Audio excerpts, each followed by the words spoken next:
Good evening and good afternoon, everyone, and welcome to the very last CIS Case Conference webinar for 2021 as we head towards whatever 2022 will bring us all. And this is organised by the ECI committee, for which I'm one of the members. I just really like to start saying I hope that everyone's really safe and well as we come into the festive season. So I get to introduce myself today. My name is Annaliesse Blincoe. I'm one of the paediatric immunologists and I work at Starship Children's Hospital, Auckland in New Zealand. And I'm very lucky to have an awesome senior expert mentor, Professor Stuart Tangye, who is from the Garvan Institute of Medical Research, who'll be very well known to many of you, and very grateful because he is on his Christmas holidays. I'll then move over to introduce Dr. Tamar Rubin, who's from the University of Manitoba, and she's going to be presenting the second case.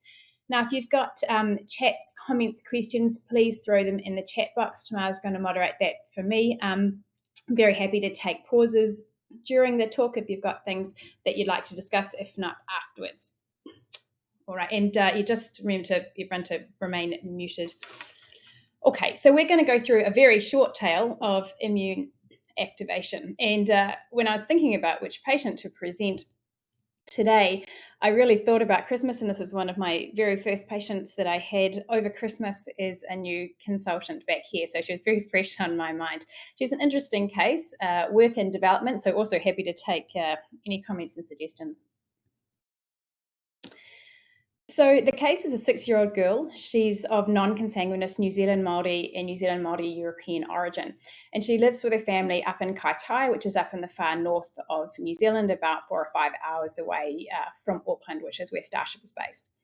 She was born at 37 plus 6 weeks gestation, very small for gestational age, on the second centile. And aside from some initial hypoglycemia, didn't have any other neonatal concerns. There's no real significant family of note. This is a blended family with a number of half siblings. One of her brothers had a traumatic fracture, which made sense, and a cousin had some dental abnormalities, but really no known immune deficiency, immune dysregulation, recurrent infections. So prior to us meeting her, and we met her when she was just around 2 years of age, she's 6 now, she was extensively investigated by her local paediatrician with extreme short stature, and you can actually see that there on her growth chart that she's way, way below the 0.4th centile. And her weight also tracks less than the first centile. She has a relative macrocephaly with head circumference sitting around the 50th centile. And as part of those initial investigations, she was found to have a low IGF-1, which subsequently normalized. She had a chromosomal microarray, which was normal. She had skeletal surveys, MRI brains, which were normal, and a metabolic workup. And really nothing was determined for this sort of extreme short stature, kind of really coming into the kind of primordial dwarfism range. She had a long-standing macrocytic anemia with hemoglobins, which sat about in the hundreds, with a normal B12 and folate.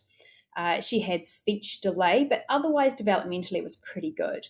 And in terms of her infection history prior to arriving with us, she'd had some recurrent bronchiolitis in the first year of life and had required one PICU, so the pediatric ICU admission, in one episode of very transient candidiasis, but no other recurrent bacterial, viral, or fungal infections of note. So back in November 2018, it's funny thinking back so long for when she came in, she went to her paediatrician for a routine paediatric review. And at the time, she was found to have just a mild splenomegaly at 2 centimeters and elevated liver function tests. And so they put a plan in place, obviously, for some surveillance. However, she then rocked up to the hospital with 5 days of high fevers. She had a cholestatic jaundice. She had marked hepatosplenomegaly and widespread adenopathy, particularly in the cervical regions, as well as a rash. She had respiratory involvement and had an oxygen requirement, had bilateral chest X-ray opacities, and was started on IV augmentin as azithromycin. And due to her clinical state, she was transferred down to Starship.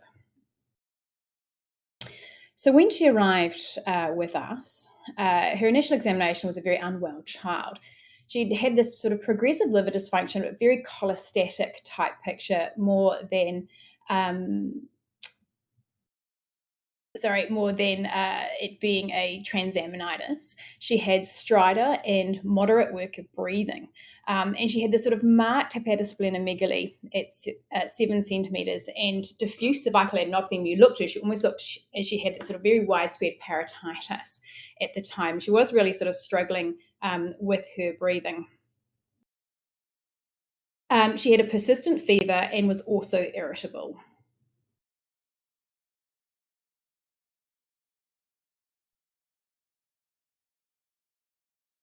I saw something clip up what is IGF-1. It's insulin-like growth factor 1. So it's one of the investigations when you're thinking about endocrine things for her. So these were her initial investigations. And as you can see when she came in, now her hemoglobin normally sat at about 100 with a macrocytic picture, which you can see there. She had initially quite mild cytopenias with a white cell count sort of sitting 5, neutrophils in the 2s, and absolute lymphocyte count of 2.2. And her platelets initially were sitting in the 80s to 90s, but you can see she really progressed through the course of the first week or 10 days with us. She developed more of cytopenias with a hemoglobin nadir that drifted down to the 70s and then to 52, white cell count 1.2, she became neutropenic with a drop in her platelets to 45. And it was at that point that I think we've got issues with audio. Morgan, is that all right? I'll look into it. Thank you. And her platelets that drifted down from around 100, then down to 45. As you can see with her liver function tests, she had that really cholestatic type picture. So high GGT, ALP, transaminases a little bit high, 100 to 148, but not startling. Fibrinogen was 1.2 on one occasion, but otherwise sort of sat about 1.6, 1.7. Her triglycerides, which I'm assuming this one is fasting, though I cannot be 100% on this, was 4.5. And she had high elevated ferritins, which I'm sorry I've left off the slide dreadfully, where her ferritins rose from 800s to a peak of 1700. And they really didn't get much higher than that. And that was around the time that we started our therapy. Her soluble CD25 run by a research lab was 44,000. So she was obviously incredibly, inflammatory and activated. We were presuming this was potentially EBV, particularly given the really diffuse kind of adenopathy in the picture that she had. And lo and behold, she returned an EBV PCR positive at 6 log and greater than 1 million copies units. She had a liver biopsy, and this I think was just as her EBV came back actually, which showed an EBV hepatitis, very occasional hemophagocytic cells, but they didn't think it was like an overwhelming HLH type picture. And she had very limited plasma cells, which is interesting to read. On her bone marrow, there was no hemophagocytosis, and she was very irritable, and hence we ran an MR brain just to check she didn't have any CNS involvement, and that was normal. Sorry, so I was asked about her ferritin, and that was my miss when I put the new fancy table in my slides. Her ferritin rose from about 600 at the start to a peak of 1700. So this is actually with permission from the family, a picture of our patient. And this is actually once she's recovered. I didn't have one of when she came with this incredibly florid adenopathy. So she's incredibly small, as you can see, way below the 0.4th centile, with her head circumference relatively big on the 50th centile, and her weight was also below the 1st centile. She's got some mild facial dysmorphism with incredibly small midface and hard, sorry, because I've blocked out her eyes, but very sort of small midface, very fine hair, sparse distal eyebrows, abnormal teeth with caries. Now, it was tricky to determine whether this was just dentition versus other kind of enamel or other teeth defects. And she had, on retrospective history, this history of intermittent libido that would come and go, particularly on the lower limbs. So I guess here we have a girl who has EBV, clear immune activation, and potentially, extreme short stature. So I guess any initial thoughts before I launch into the rest? Let's have a look at the chat box. Cool. Alrighty. So I'm glad you can all hear me. Sorry, that was a little bit of a break there. All right, so we've got good suggestion of POL deficiency, pneumogen breakage syndrome, NEMO with HLH. That must be obviously thinking about the teeth and the things. MCM4, IKB alpha, HLH. Yeah, cool. All right, nice thoughts. I have to save some of these thoughts if need be as we go along. Okay, so, sorry, skipping ahead.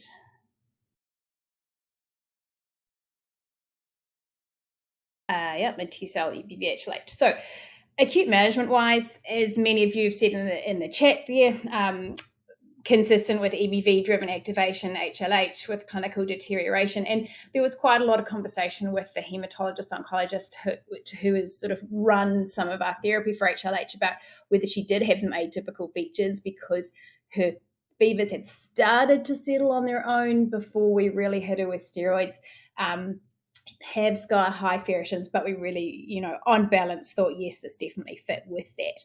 So she started dexamethasone at the end of November that year, which she completed just about 2 weeks. And you can see here with her EBV just sort of tracking the load, what we gave when. She then had 3 doses of rituximab at 375 milligrams per meter squared and got 1 dose of IVIG. And we did discuss etoposide, but actually she clinically started to improve with her ferritins coming down, her fever, which intermittently would sort of come up and down, then settled and her counts stabilized. So we decided not for etoposide. And you can really just see there with her EBV viral loads that things started to sort of slowly stabilize, and then we actually weren't able to detect EBV about a month after her start of rituximab and treatment. She had a rapid improvement with steroids actually in her adenopathy and her respiratory sort of status and stridor. Once we had started her on steroids and rituximab, she did develop HSV skin lesion, was actually treated with acyclovir, and she had HHV6 PCR positive in her blood. As I said, we had a slow decline of ferritin. It actually took many, many months where she kind of gradually came down and sort of sat in the 200s and 300s for quite a long period of time. So luckily, we got a call about this before a weekend and were able to actually do some immune workup before we gave her steroids and also before we gave her rituximab, which is always incredibly useful if you're trying to look at things retrospectively, as we all know. So immunoglobulin-wise, she had high IgA, but otherwise, and a reactive, high IgG, but otherwise normal. And looking at her lymphocyte subsets, pretty unremarkable aside from obvious this NK cytopenia, NKpenia, but the rest of them normal. She was about 2 at this point in time, so her memory B cells are 8.8 with switch memory Bs of 5.5, and she had a fairly normal looking naive T cells as well, both in the CD4 and CD8 compartment with age-related reference ranges. And she had normal T cell proliferation to PHA. So then we started to have some thoughts on genetics, which I'm just watching the chat box on the left-hand side, and some of these things are really what was going through my mind. But in thinking about it, was really, here we have a young girl with extreme short stature, some mild dysmorphism, and this history of macrocytic anemia, the sort of lipido rash, as well as EBV-driven HLH. And so what was going through my mind, the team's mind at the time, is this potentially an immune deficiency associated with a syndrome? So syndromic type PID, have we got something that's led to poor control of EBV virus, or potentially is she syndromic with a normal immune system but bad EBV? So we ran a primary immune deficiency gene panel, 274 genes at the time, and one of you is correct that she had 2 heterozygous mutations in POL, which we're going to talk about. So the first mutation was classified as likely pathogenic C337-3CT, so arginine 1125. So this is a nonsense mutation into a premature stop codon predicted to result in loss of protein function by truncation, or probably more likely nonsense mediated mRNA decay. Now, there was one individual heterozygous for this variant in NOMAD, no homozygotes, a couple of reports in ClinVar. This mutation, however, is described with colorectal cancer predisposition in a heterozygous state, but had no known association with immune deficiency. She had a second POL mutation, which is MET1632, valine, classified as a VUS, and this is the one that we also were really trying to look at. So this is a missense variant with conflicting in silico reports. The variant hasn't been observed in population cohorts. It was a little conflicting, so polyphenolsift predicted tolerance and mutation taster disease causing, and none of the copy variant analysis uncovered anything else. So we did go back and look at the parents and did some parental segregation analysis, and mum carries that second VUS that we were a little bit interested in. Dad wasn't a carrier of either, which I guess raised the point of, could this be de novo or potentially non-paternity for the arginine variant? This was really tricky. There had been some child protection and family issue concerns about how we were going to raise potentially this with the family. Unfortunately, we will never know because very sadly, this sweet patient's mum committed suicide last year. So that just shall remain. We did do further cDNA analysis and determined that these mutations were in trans configuration. So just think about, what is POL? So POL encodes a catalytic subunit of the DNA polymerase epsilon 1, which is a very large 4-subunit DNA polymerase. And its function really is DNA synthesis at the leading strand during replication. It's involved in cell cycle progression and DNA repair, recombination, and proofreading.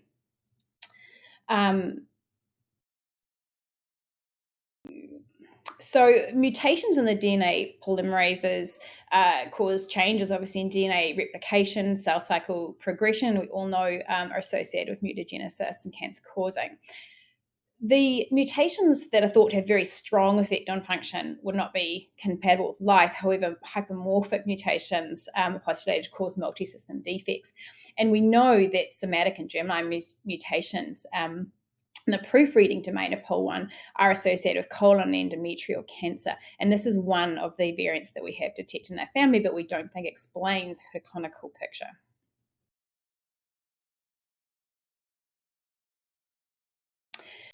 So off to the literature we went, and there is about 20, 25, probably now about 26 patients described with various mutations in POL. And the first is Phil syndrome, which Zhao Peng very astutely picked up there in the chat. So this was back in 2012 from the Paris group, from Necker group, looking at a large consanguineous French kindred with 11 affected individuals. And they had a combination of facial dysmorphism, immune deficiency, which was quite variable, libido, early onset short stature, as well as skeletal abnormalities. And they found a homozygous single base pair deletion in POL1 encoding the catalytic subunit. And this led to alternative splicing in the conserved region of intron 34 and reduced expression of POL1 and subsequently POL2 because POL1 catalyzes and stabilizes POL2. This was thought to be hypermorphic, and there was no cancer predisposition. And as you can see in that growth chart, looks very similar to our patient. Our patient had libido, again, quite similar to the picture up at the top there, but she didn't have any bony defects. And this was really looking at the summary of these patients. Now, the heterozygotes in this group, so they widely tested the family, were asymptomatic. And as you can see, short stature being predominant, a number of them had recurrent respiratory tract infections, dysmorphism, and we'll kind of go through a little bit about what they found from an immune perspective, but a lot of hypo-IgM and some impaired vaccine responses. This is from a paper taken a couple of years later. Again, a patient with exactly the same same homozygous mutation as their initial group. And they really looked at the comparison of features of POL1, other chromosome instability syndromes, and how they kind of compare across the board. And as you can see again, a variable immune deficiency, so variable B cell involvement, T cell involvement, changes in immunoglobulins, as well as antibody responses.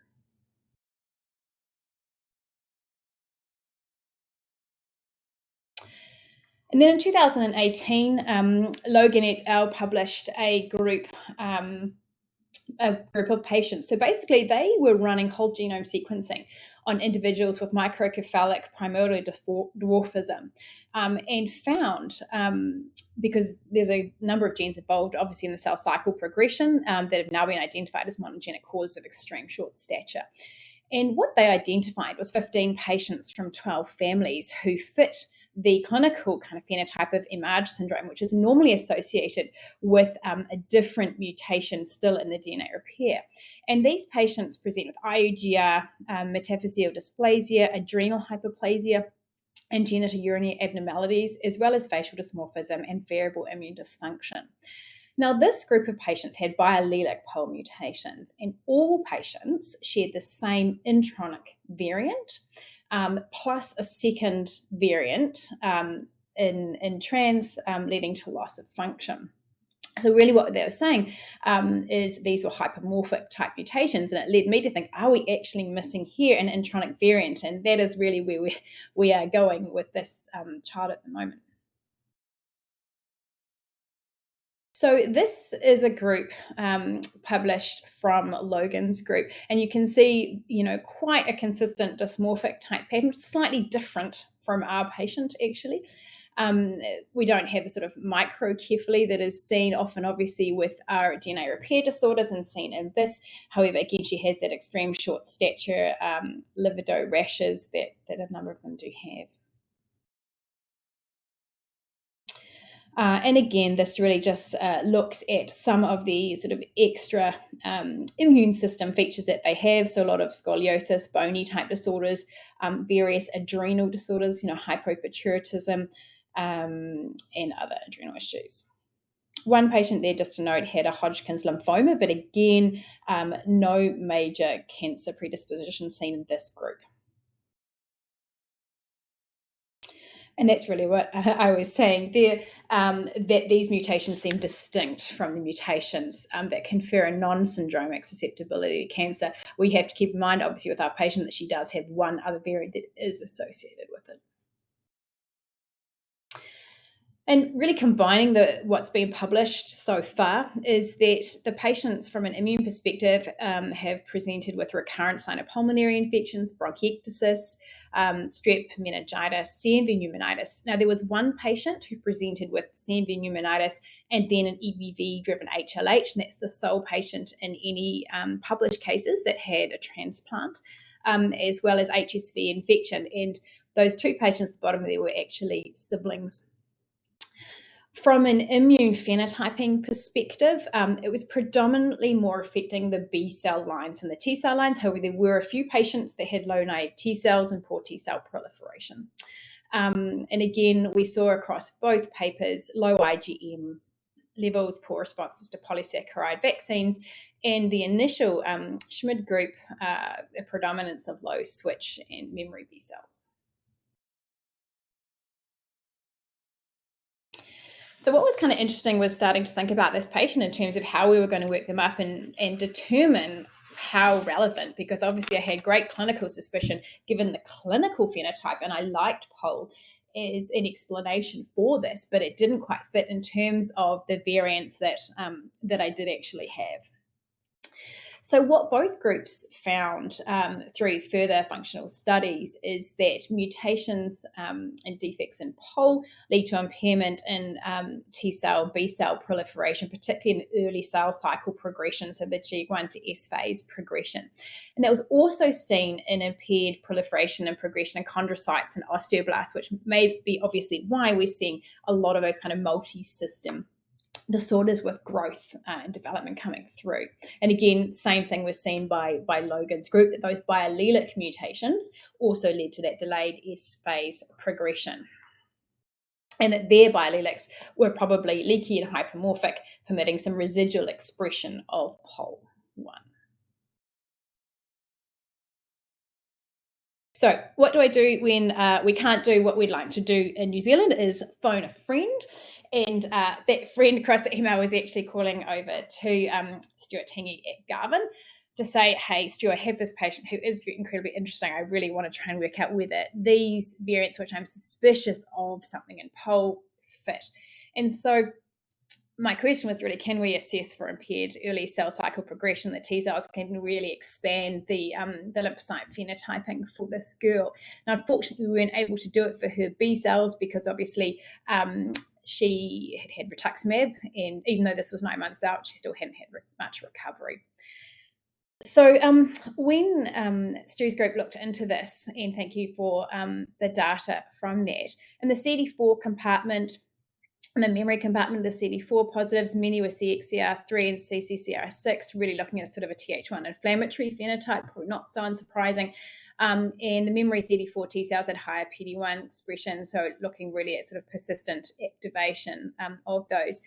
She had a very expanded CD8 repertoire, which she has since had, despite the fact that her EBV levels have actually become essentially undetectable.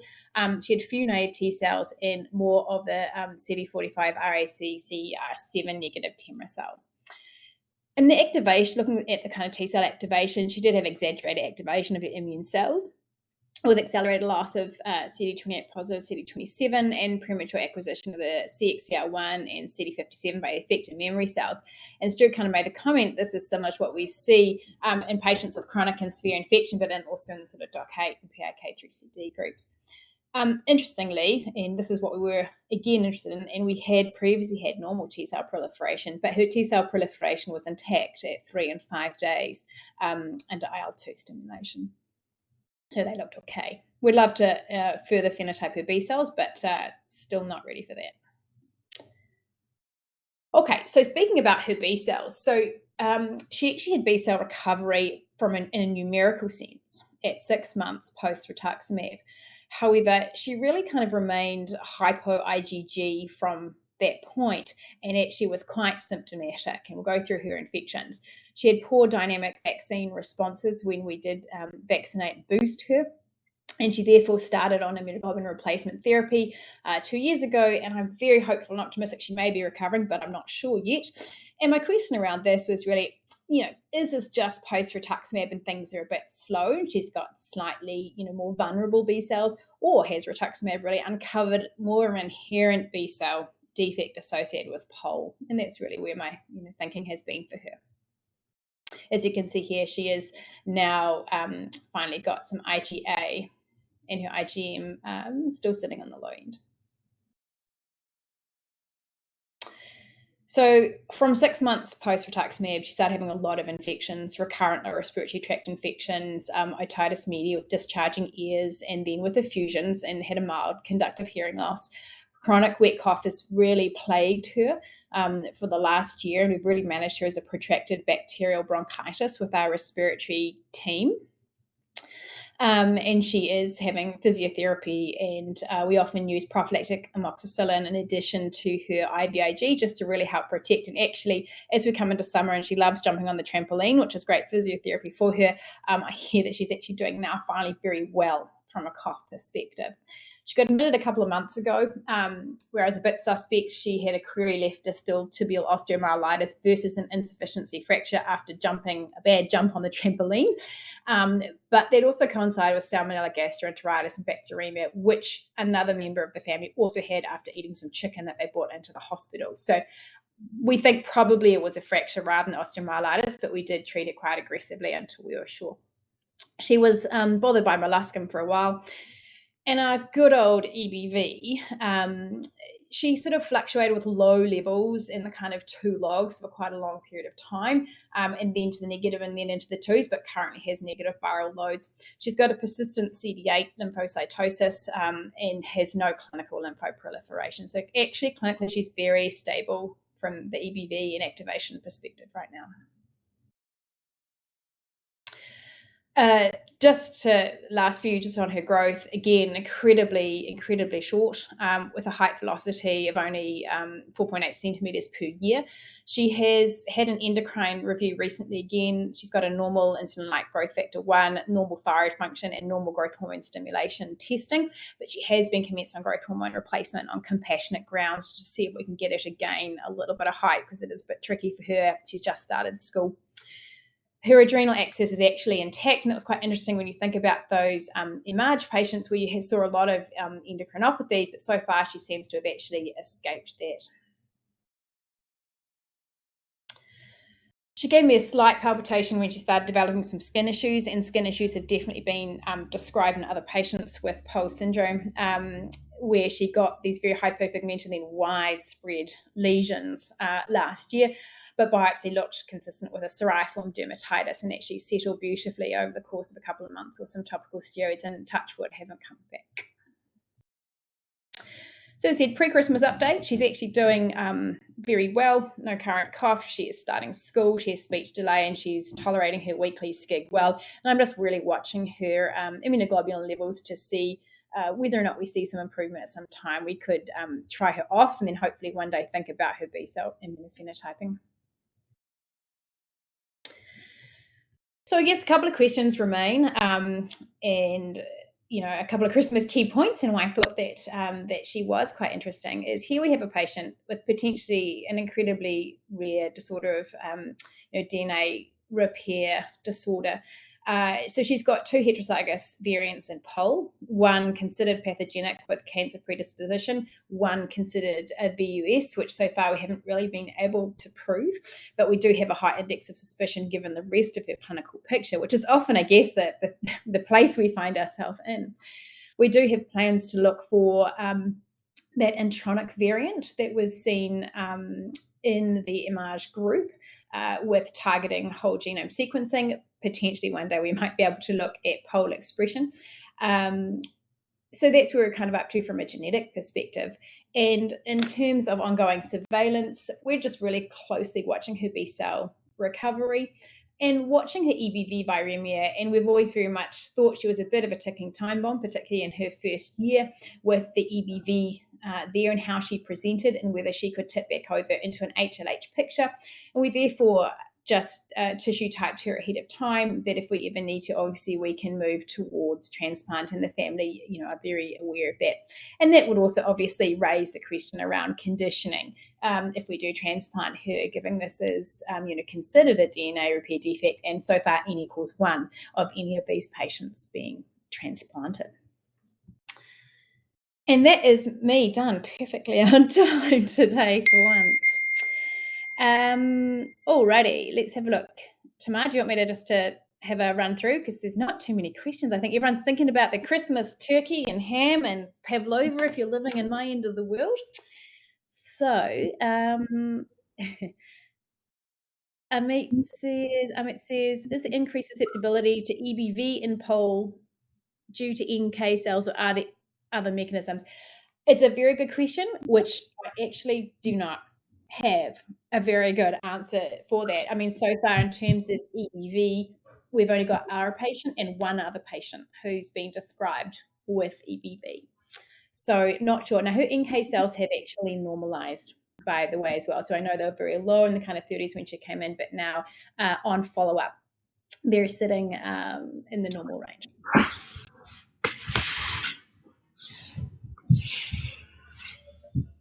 Any other questions, comments, thoughts, something that we should do, or anyone seen any that they can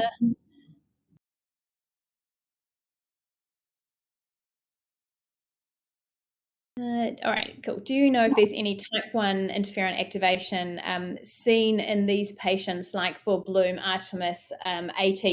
That's a really good question, and something I don't know the answer to, and I would need to go back and have a look at it specifically. From what I've seen in the papers, there's only 2 or 3 papers so far in these patients, and I haven't specifically seen anything about the type 1 interferon activation, but it's a really interesting point.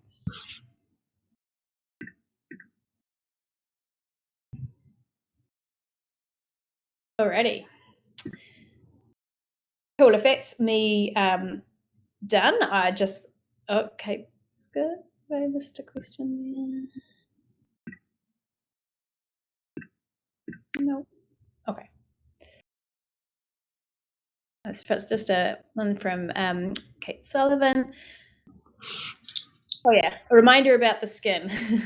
Nervous EBVHLH is a biomarker for a bad future. Yeah, look, I totally agree, Dr. Sullivan. I've always considered this wee girl to be a little bit of a ticking time bomb for me because I don't think we fully understand her. She's always run this, CD8 lymphocytosis. The family's got an incredibly clear action plan that if she ever presents with fever, adenopathy, anything, she goes straight to the local hospital and they contact our immunology service at Starship.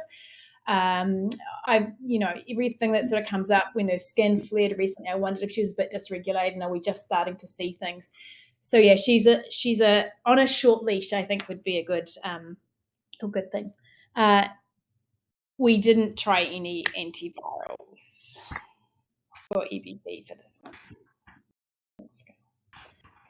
And just to put that out there, that is the New Zealand Christmas tree. So kind of wishing you all a lovely Christmas from this part of the world. Okay, shall we move on to Tamar's case, Morgan?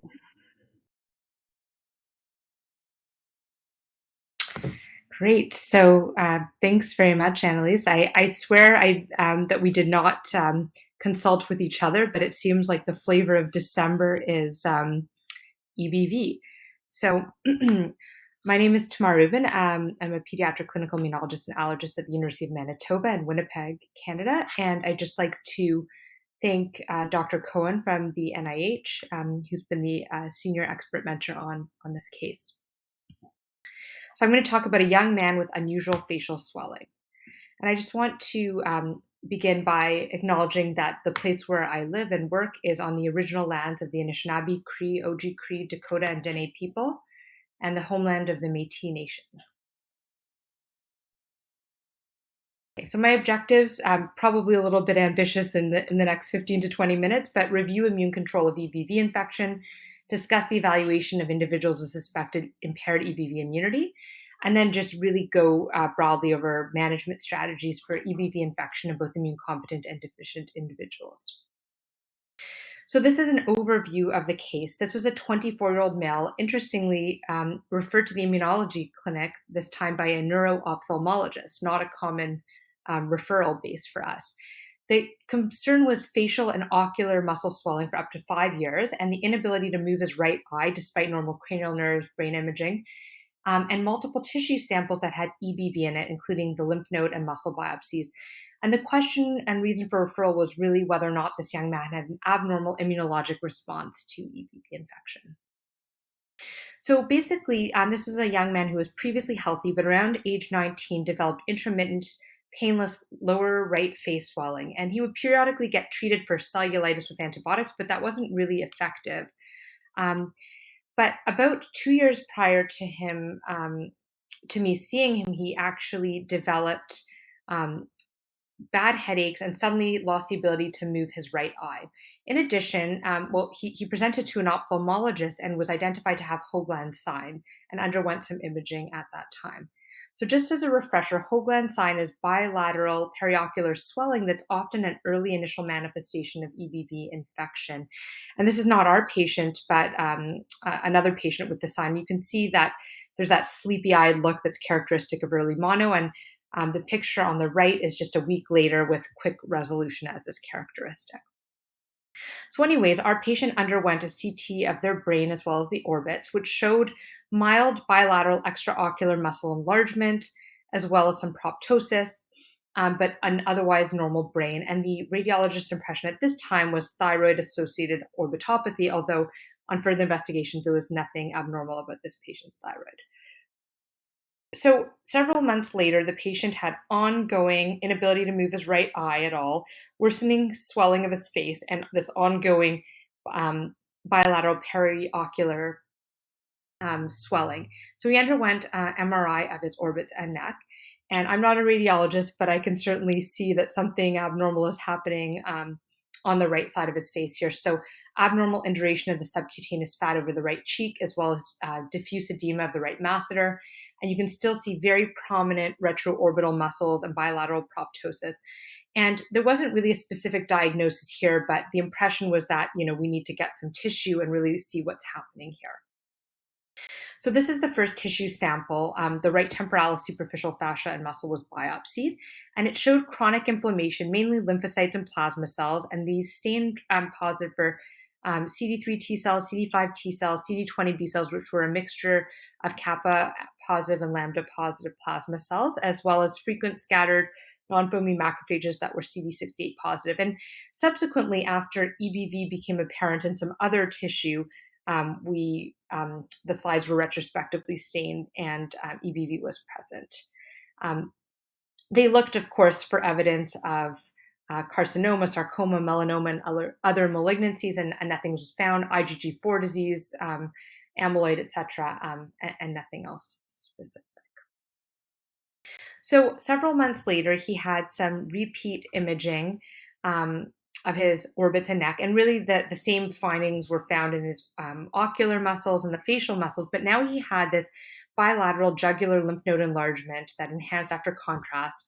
And so with this new lymphadenopathy, as well as now some new evolving constitutional symptoms. So he had lost about 25 pounds. He was having night sweats and fatigue, and then this ongoing ocular swelling. He underwent additional imaging, referral to oncology and rheumatology, and excisional lymph node biopsies. So he had a CT scan of the neck, chest, and abdomen, which essentially just showed some progressive cervical lymphadenopathy, and a question about a mucosal-based lesion in the hypopharynx, and possibly some mild splenomegaly, but on discussion with the radiologist, they really didn't think there was much splenomegaly. And the differential diagnosis for his presentation at this point was quite broad, including lymphoproliferative disorders, squamous cell carcinoma, although that was not felt to explain the unusual eye findings, and IgG4 disease, which hadn't been previously supported by the tissue sampling. So the excisional lymph node biopsy showed significant necrosis, but of those cells that were viable, there was no evidence of lymphoma. There was a reactive T cell proliferation with positive EBV staining cells, and overall, the impression from the pathology was that this is an EBV-driven lymphoproliferative process with extensive necrosis. So follow-up imaging, CT of his neck, chest, and abdomen showed that there was actually a reduction in the size of the lymph nodes. By this point, his constitutional symptoms were just starting to resolve on their own, and he hadn't gotten any specific treatment. And the findings still remained in terms of the muscle imaging findings, the ocular findings, but they were stable. So now we're almost getting a year out of his initial presentation where he couldn't move his right eye, this dramatic, persistent facial swelling, and he's starting to get some neuropathic type pain and in his toes and feet, as well as intermittent joint pain. And so the rheumatologist decided to start high-dose prednisone, apparently much to the chagrin of the neuro-ophthalmologist who'd been following him and very hesitant to start any treatment. But that did result in improvement in his facial muscle swelling, although his eye movement or inability to move now both of his eyes continued to worsen. And anytime the prednisone was weaned, the swelling would return as well. So now, just over a year after the initial presentation, he had additional imaging of his orbits that showed increasing size of his extraocular muscles, and he underwent additional biopsies. Again, this showed chronic non-granulomatous inflammation involving, this time, mostly T cells and some B cells, and both CD4 and CD8 cells were present, more CD8, and they stained positive for EBV, suggesting that the T cells were actually positive for EBV. So this is actually the text from the neuro-ophthalmologist referral. I'm concerned because I think we are missing something immunologically. Either it's reacted quite abnormally to EBV, or there's another process and the EBV is irrelevant. Regardless, I think it is essential to investigate his immunological system further. So when he came to me, I had some labs, and basically, there was some mild elevations in LDH and AST, but no major hepatitis. ESR was minimally elevated, ferritin mildly elevated. He did have atypical ANCA at 1 and 320 dilution, but negative MPO and PR3 antibodies, negative HIV testing and hepatitis. He had serologic evidence of past EBV infection. He had persistent leukopenia, in particular lymphopenia, and hypergammaglobulinemia with a pattern of all the IgG subclasses being sort of similarly elevated. An SPEP showed oligoclonal banding in a polyclonal pattern of the type sort of seen with an immune reaction or infection, and a normal free light chain ratio.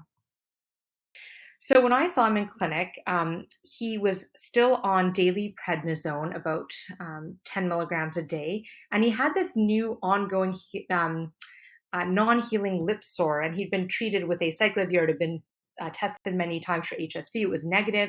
It seemed to be worsened by wearing a mask. And in addition, he had persistent Hoagland sign, ophthalmoplegia, and then this neuropathic type of pain and arthralgias, but no overt arthritis.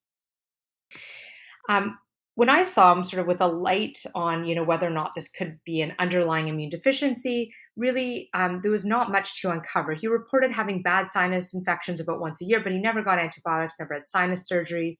He was treated for mild asthma in school age, as well as having a bout of mild chickenpox, no history of other DNA viral infections, no chronic diarrhea, fungal infections, warts. And he generally had been quite well until the age of 19. In terms of his family history, again, it was pretty unremarkable. He was of Indigenous background. And of note, his mother had two brothers, one of whom actually had clinical mono that he reported to me and had recovered and been well afterwards. His maternal grandfather was also living. And there was no one with any kind of immune deficiency in the family tree. Now, this is a patient from a more remote community. Nothing remarkable in the social history other than it was incredibly, and it continues to be incredibly difficult to get any investigations from this patient because of having to bring them into the city each time we want to do any kind of immunologic testing. Because anytime we've tried to do flow cytometry or anything else from 300 kilometers away, the sample is inevitably too old. So here's some of the immunologic assessment. I've highlighted the abnormalities here. So again, leukopenia, lymphopenia in particular. His CD4 T cells were quite low, and his CD19 B cells were also quite low, with slightly low CD8 T cells and NK cells. In addition, we looked in more detail at his extended B cell subsets. He had undetectable transitional B cells at the time and a mildly increased proportion of CD4 positive effector T cells. But otherwise, the proportion of naive to memory CD4 T cells, recent thymic emigrants, Treg subsets were normal. He had hypergammaglobulinemia and elevated IgA. And he had evidence of serologically of having been exposed to CMV, EBV, and HSV, but not recently. He did have protection from tetanus and pneumococcus vaccination, but not from mumps or rubella at the time we saw him. NK cytotoxicity by chromium release assay was normal, as was expression of SAP and XIAP, and mitogen proliferation testing results.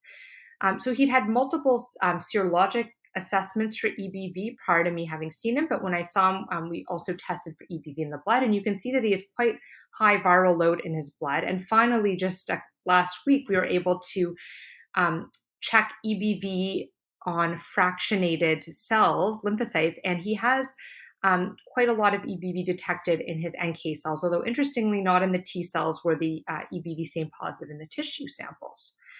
So I'm just going to summarize the case so far. I'm just looking at the time, and we only have not too long left. I may end up just pausing it here and maybe having some discussion. But this is a 24-year-old male with a 3-year history of intermittent face swelling, 2 years of persistent progressive face swelling, 2 years of inability to move his right eye, and we have evidence of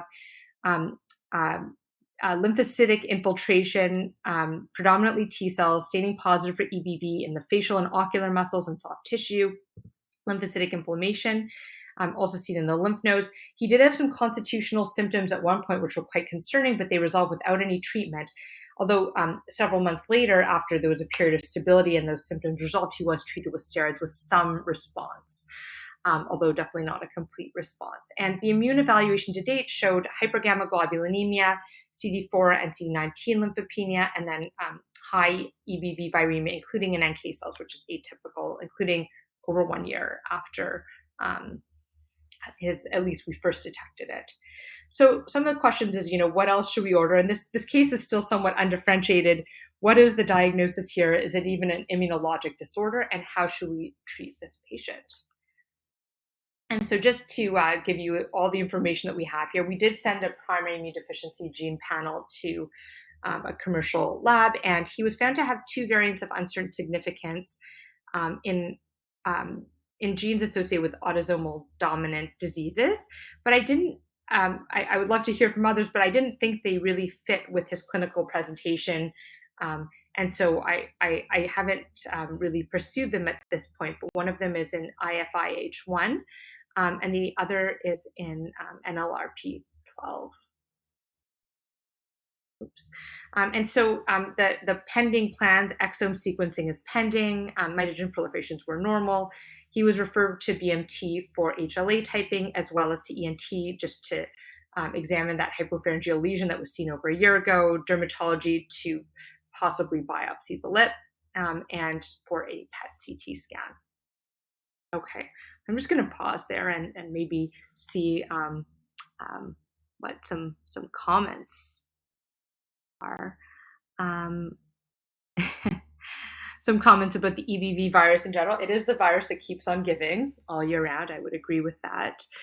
The parotid gland was not noted on any of the imaging, and someone has mentioned chronic active EBV, and that is sort of the working diagnosis at this point. HIV testing was done, and antigen antibody testing combo was negative.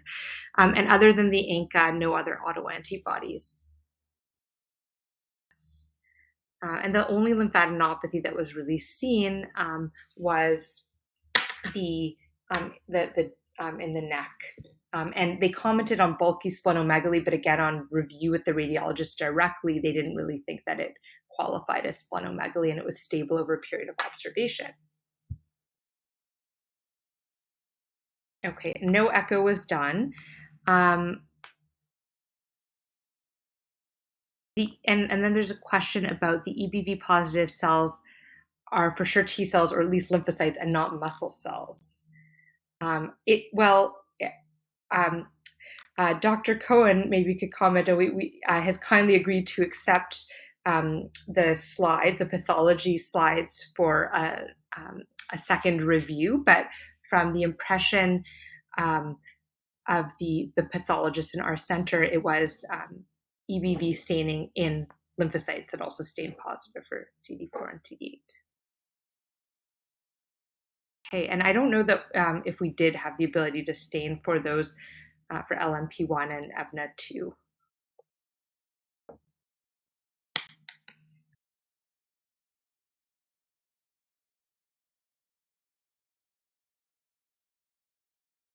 Yeah, so one of the questions, so the question was whether or not the EBV DNA was PCR in the whole blood, plasma, or both.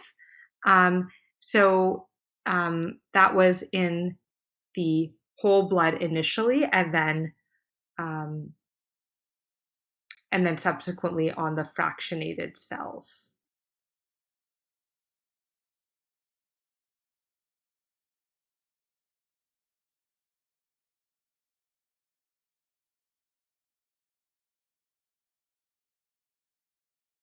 So one of the questions that had come up was, is the T cell lymphopenia secondary to the chronic active EBV process that is potentially going on, or is it the chicken or the egg? In other words, is something about his immune system predisposing him to a failure to control EBV in the normally expected way, or the other way around?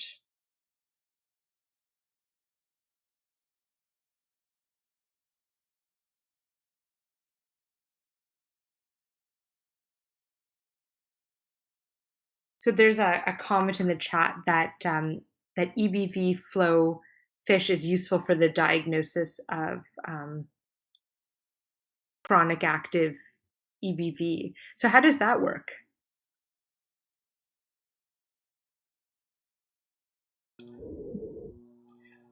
So this would help us to know that what type of cell EBV is in. You do flow to identify the cell type, T cells, NK cells, and you do FISH for EBER. So it would allow you to know perhaps even more definitively than sorting as you've done for what type of cell the EBV is in. And if it's in T cells or NK cells, it really does push you even more towards chronic active EBV. Right. Okay, I see. So I think they did that technique in on the pathology slides to identify that it was EBV within the lymphocytes.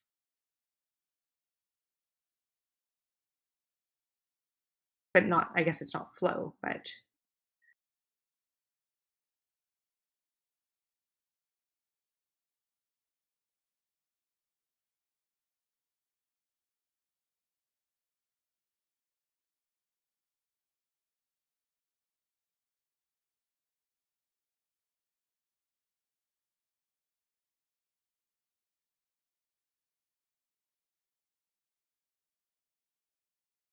so I think there's a question for Dr. Cohen in the chat about whether or not anyone's looked into the receptors on chronic active EBV patients' T cells to see if there's anything abnormal that makes these individuals susceptible to chronic active EBV.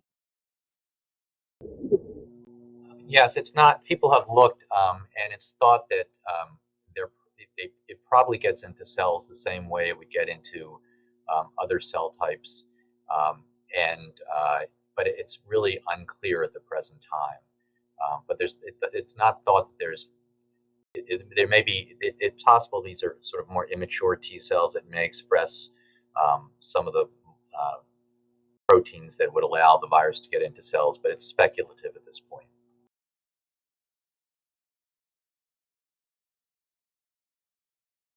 Great. Well, I guess we have only 1 minute remaining, so I just wanted to thank Dr. Blincoe for a fantastic presentation and for the expert mentors, to Dr. Tangye and to Dr. Cohen for their input, and to the CIS and the ECI committee for for organizing the webinar. So I hope everyone has a very happy and safe holidays.